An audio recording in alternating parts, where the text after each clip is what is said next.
కొద్ది రోజులుగా బీఆర్ఎస్ పైన ఆ పార్టీ నాయకత్వం పైన కవిత చేస్తున్న ప్రత్యక్ష పరోక్ష విమర్శలు తెలంగాణలో కవిత రాజకీయ పరిణామం మీద ఎన్నో సందేహాలను లేవనెత్తుతున్నాయి. అయితే కల్వకుంట్ల కవిత ఒక టీవీ ఛానల్కి ఇచ్చిన ఇంటర్వ్యూలో ఆ సందేహాలకు మరికొన్ని అంశాలను జోడిస్తూ బీఆర్ఎస్ పై మరికొన్ని బాణాలు ఎక్కుపెట్టారు. ఇందుకు గాను ఆమె తీసుకున్న మొదటి అడుగు బీఆర్ఎస్ రాజకీయ సిద్ధాంతాలకు వ్యతిరేకమైన టీవీ5 ఛానల్ని ఎంచుకోవడమే అవుతుంది. టీవీ5 అనేది బీఆర్ఎస్ కి వ్యతిరేకమైంది అనే భావన బీఆర్ఎస్ శ్రేణుల్లో బలంగా ఉంటుంది. అటువంటి ఛానల్ని కవిత ఎంచుకోవడం, అందులో తన మనోగతాన్ని పూర్తిగా ఆవిష్కరించడంలో బీఆర్ఎస్ కారు ప్రయాణంలో కవిత అంకం త్వరలోనే ముగియబోతోందా అన్న అనుమానాలు తలెత్తాయి.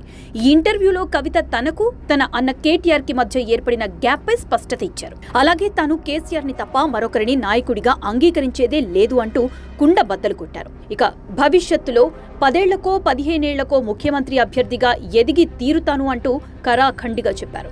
తన తండ్రి కేసీఆర్ కి తాను రాసిన లేఖ బయటకి లీక్ అయిన నాటి నుంచే నేటి వరకు తనకు కేటీఆర్ కి మధ్య సమస్యలు ఏర్పడిన మాట వాస్తవం అంటూ చెప్పుకొచ్చిన కవిత, తన అరెస్టు వార్తలు బయటకొచ్చిన నాటి నుంచి తాను జైల్లో ఉన్నప్పటి వరకు తనపై సోషల్ మీడియాలో వచ్చిన విమర్శలకు గాని, ప్రత్యర్థి పార్టీలు చేసే ఆరోపణలకు గాని బీఆర్ఎస్ పార్టీ సరైన తీరులో స్పందించలేకపోయింది అంటూ ఆవేదన వ్యక్తం చేశారు. అలాగే తన నియోజకవర్గ అభివృద్ధికి నిధులు అడిగినప్పటికీ అప్పటి ముఖ్యమంత్రి తన తండ్రి కేసీఆర్ తనకు నిధులు మంజూరు చేయలేదంటూ కేసీఆర్ మీద కూడా రాజకీయ ఆరోపణలు చేశారు కవిత. ఇక తెలంగాణ రాజకీయాలను, ముఖ్యంగా బీఆర్ఎస్ పార్టీని కుదిపేస్తున్న ఫోన్ ట్యాపింగ్ అంశం మీద కూడా కవిత బీఆర్ఎస్ ని ఇరుకున పెట్టేలా స్పందించారు.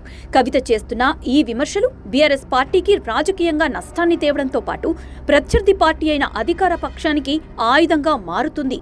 అయితే ఇన్నాళ్లుగా బీఆర్ఎస్ కి వ్యతిరేకంగా, బీఆర్ఎస్ నాయకత్వానికి విరుద్ధంగా కవిత చేస్తున్న రాజకీయ విమర్శలకు అటు కేసీఆర్ కానీ ఇటు కేటీఆర్ కానీ ఎటువంటి కౌంటర్ ఇవ్వలేదు. దీనితో నానాటికి కవిత బీఆర్ఎస్ కి గొంతులో ముళ్ళు మాదిరి తయారయ్యి పార్టీని రాజకీయంగా ఇబ్బందులకు గురిచేస్తుంది.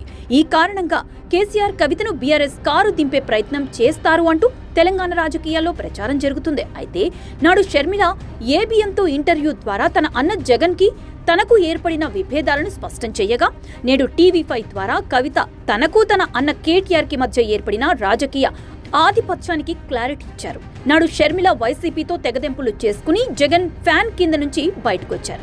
నేడు కవిత బీఆర్ఎస్ తో విభేదించి కేసీఆర్ కారు దిగుతారా? ఈ విషయంలో క్లారిటీ రావాలంటే మరికొంతకాలం వేచి చూడక తప్పదేమో.